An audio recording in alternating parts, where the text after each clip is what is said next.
Welcome back. Today we will learn about what vectors are and how to change their magnitudes.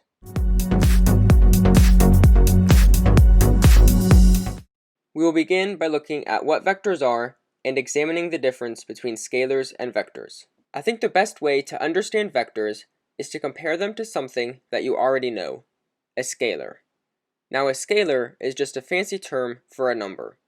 Their important characteristic is that they consist of only a magnitude, a value, whether that be negative or positive. Some examples of scalar quantities are things like length, mass, time, or temperature. Vectors, on the other hand, consist of both a magnitude and a direction.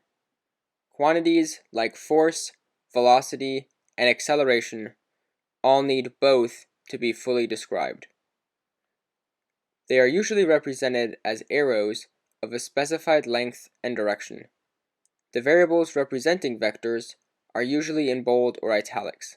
However, I will write an arrow, or a half arrow, above the letter to denote that it is a vector quantity like this.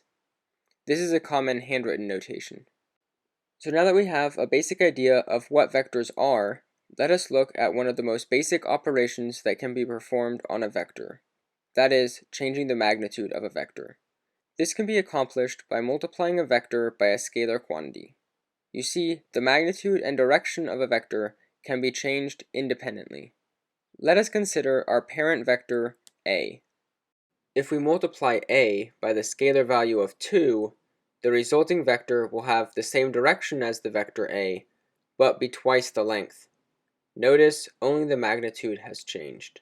We could also multiply a by a fraction such as 1/2, or a negative number such as -4. In this case, not only does the magnitude change, but the direction reverses. One could say that the angle of the vector has changed by 180 degrees.